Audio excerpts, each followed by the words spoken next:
Hello friends, real life video में आपका स्वागत है। आई होप आप सभी लोग ठीक होंगे। तो आज का वीडियो काफ़ी ज़्यादा इन्फॉर्मेटिव होने वाला है, क्योंकि जो वीडियो है वो प्रमोशन के ऊपर है कि रेलवे में प्रमोशन में कितने सालों में, जेन्युइन क्वेश्चन आप लोग का रहता है कि कितने सालों में प्रमोशन मिलता है। खासकर जो 2023 में ज्वाइन करेंगे, चाहे एनटीपीसी में ज्वाइन करें, चाहे ग्रुप डी में ज्वाइन करें, ठीक है। लेवल 1 से लेवल 6 के बीच में किसी भी पोस्ट में आप अगर ज्वाइन करते हैं तो आपको कितना मिनिमम, यानी कितना कम से कम समय जो होता है जो प्रमोशंस के लिए वैलिड है।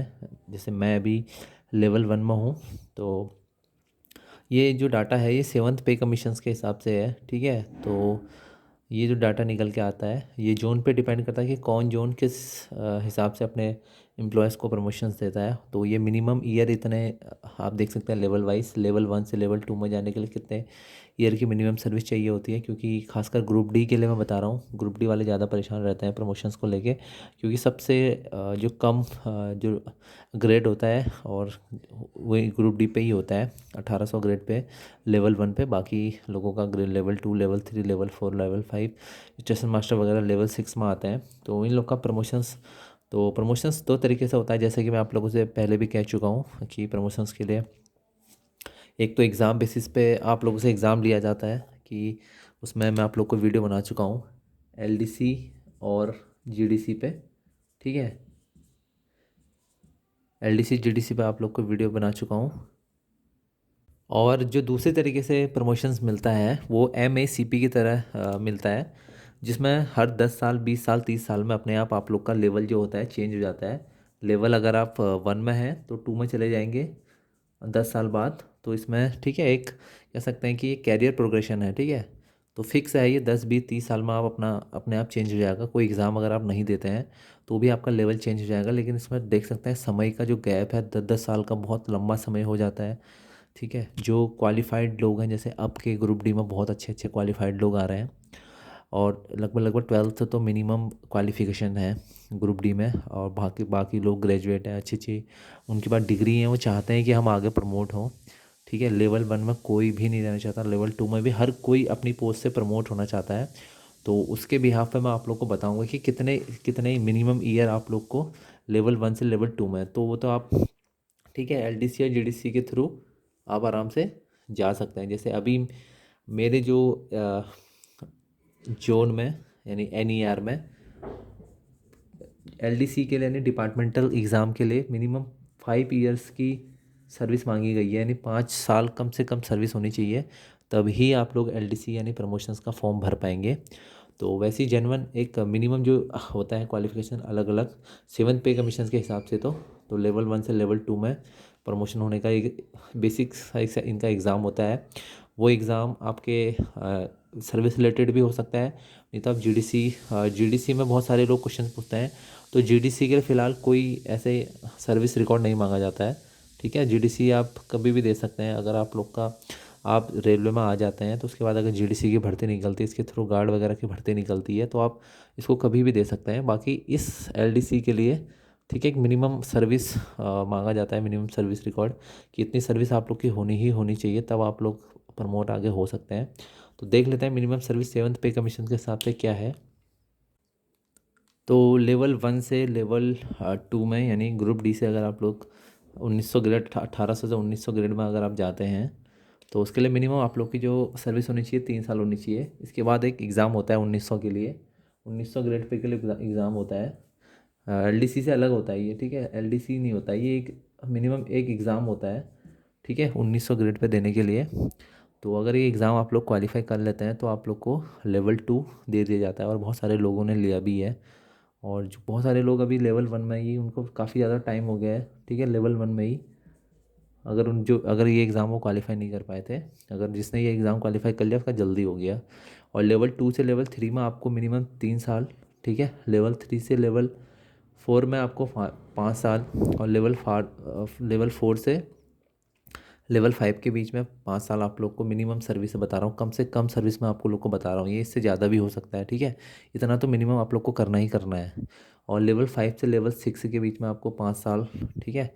और लेवल 6 टू लेवल 7 में आपको मिनिमम 5 साल, ये मिनिमम है क्वांटिटी। वैसे ही लेवल 1 से ज़्यादातर जो क्वेश्चंस रहता है ग्रुप डी का रहता है कि सर हमारा प्रमोशन कब होगा, तो मिनिमम 3 साल आप लोग को लगेंगे, यानी 3 साल आपको सर्विस करनी ही करनी है। और ठीक है, प्रमोशंस के लिए अगर आप डिपार्टमेंटल प्रमोशन चाहते हैं, उसके बाद डिपार्टमेंटल, और कहीं कहीं ये 4 साल भी हो सकता है। ठीक है, तो मिनिमम 3 साल की ये वैधता है। बाकी आप लोग ग्रुप डी से पूछते हैं कि ग्रुप डी से हम कितने आगे जा सकते हैं, यानी ग्रुप डी का प्रमोशन कहाँ तक हो सकता है। तो उसके प्रमोशंस में आप लोग को बताता हूँ। तो अगर आप ग्रुप डी में ज्वाइन करते हैं, ठीक है, 1800 ग्रेड पे आप ज्वाइन करते हैं, ठीक है, और 3 साल आप सर्विस करते हैं, उसके बाद आप लोग का प्रमोशन हो जाता है। मान लीजिए आप स्टेशन मास्टर बन गए हैं, ठीक है, 4200 ग्रेड आप लोग को मिल गया। उसके बाद फिर एक एग्ज़ाम और होता है ग्रुप बी के लिए, ठीक है। ग्रुप बी के लिए आपको पता है कि ये ग्रुप ए सर्विस है, नहीं ग्रुप सी सर्विस है, ये ग्रुप डी सर्विस है, उसके बाद ग्रुप बी सर्विस होती है। तो इसके लिए एक एग्ज़ाम लेती है, इसका भी एक कोटा होता है कि इतना परसेंट ग्रुप सी से चुने जाएंगे ग्रुप बी में। तो कुछ पोस्टें होती हैं, अच्छी पोस्टें, जिस पे ग्रुप बी पे लिए जाते हैं। तो वो एग्ज़ाम देके आप लोग ग्रुप बी पे, तो मिनिमम आप लोग को बताऊँ तो अगर आप अच्छे तरीके से आप लोग का प्रमोशन होता है, यानी बाई लक आप लोग का, इस तरीके से मैं बता रहा हूँ जिस तरीके से प्रमोशन होता है, आप इतने क्वालिफाइड टैलेंटेड होंगे, इस तरीके से आप अपना प्रमोशन ले लेंगे, तो आप करीबन 10 से 12 साल में आप लोग एग्ज़ाम देके, यानी एग्ज़ाम क्वालिफाई, ये इसमें टर्म और कंडीशन ये है कि ठीक है, कि एग्ज़ाम आप लोग को क्वालिफाई करना होगा, तभी आप लोग 10 से 12 साल। और मैक्सिमम मुझे लगता है कि ग्रुप बी में से ग्रुप ए का प्रमोशन मुझे नहीं पता है, लेकिन ग्रुप बी तक मैंने सुना है, ग्रुप बी तक हमारे जो स्टेशन मास्टर हैं वो एग्ज़ाम देने गए हैं अभी कुछ दिन पहले, 1 आध 2 दिन पहले। ए ओम जो होता है हमारे ग्रुप बी के ऑफिसर होते हैं, ये ग्रुप बी क्लास में आते हैं, तो उसका एग्ज़ाम देने गया है वो। उन्हें करीबन 10 से 12 साल हो गए रेल में, ठीक है। पहले भी उन्होंने एग्ज़ाम दिया होगा, लेकिन फ़िलहाल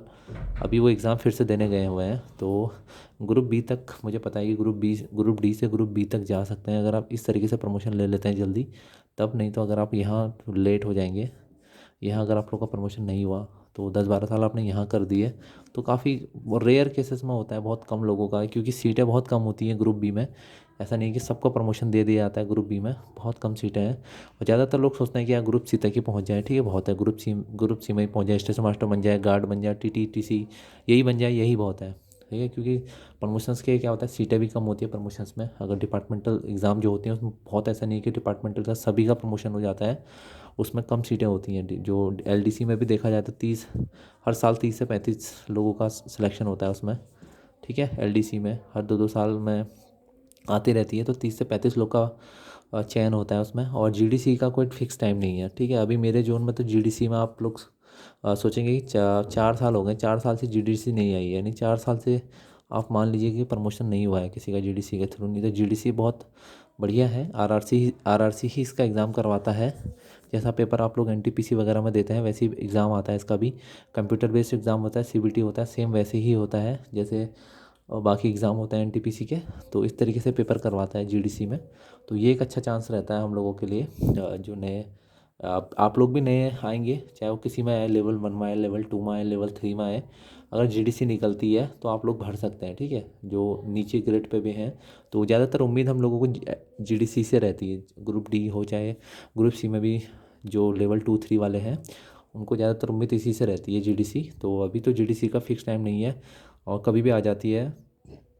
अगर आप लोग के जॉब करने के बाद मान लीजिए आप जॉब में 2023 में आपकी जॉब लगी और 3 4 महीने में ये भर्ती आ गई, जैसे ही आपको अपना एम्प्लॉय नंबर मिला उसके बाद आप तुरंत इसको भर सकते हैं। बस आपको एम्प्लॉय नंबर की ज़रूरत पड़ेगी इसमें, और एम्प्लॉय नंबर करीब कम से कम 1 महीने आपको एम्प्लॉय नंबर लगता है आने में, ठीक है। तो 1 महीना की आपको सर्विस करनी पड़ेगी, तब आप लोग का एम्प्लॉय नंबर आ जाएगा। उसके बाद आप भी जीडीसी भर सकते हैं, और जीडीसी में काफ़ी अच्छा कंपटीशन होता है, क्योंकि आपके बाद ज़्यादा कंपटीशन होगा, क्योंकि सारे जो कैंडिडेट हैं वो कंपटीशन वाले ही हैं।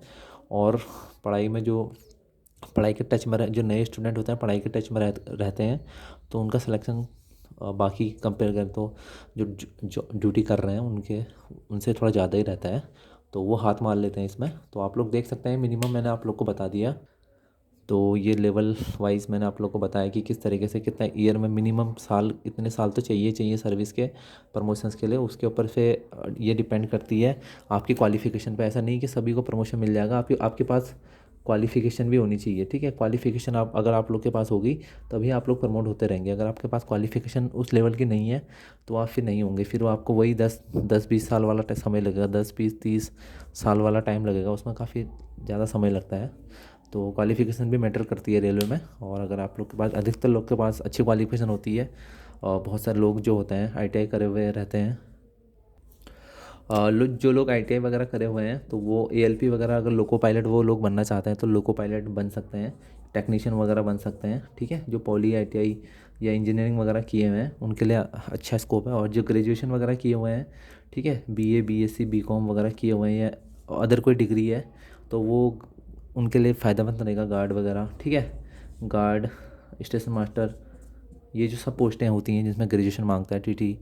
ठीक है, टीटी में तो नहीं मांगता, उसमें 12th ही मांगता है। तो बाकी जो पोस्टें होती हैं बड़ी, जो लेवल की 6 लेवल में है, तो उसमें आप लोग को फ़ायदा होगा। जो ज़्यादातर जो टाइपिंग है, टाइपिंग सीखी, अगर आप लोगों ने टाइपिंग आती है आप लोग को आगे, तो टाइपिंग भी आप लोग को फ़ायदा होगा, क्योंकि रेल में बहुत सारे लोग टाइपिंग नहीं जानते हैं। ठीक है, जो नॉन टाइपिंग वाले हैं जैसे हम लोग हैं, जो जिनका टाइपिंग से कोई मतलब नहीं है, टाइपिंग ऑपरेटिंग वाले हैं, टाइपिंग बहुत कम लोग को टाइपिंग आती है। तो जब भी पोस्टें निकलती हैं, ठीक है, जो कमर्शियल कलर की निकलती हैं, तो उस पर ये लोग सेलेक्ट हो जाते हैं हमारे, क्योंकि हम लोग को तो उतना प्रैक्टिस रहता नहीं है। तो अगर आप लोग के पास अदर क्वालिफिकेशन है तो भी आप लोग को फ़ायदा मिलेगा आगे एग्ज़ाम देने के लिए।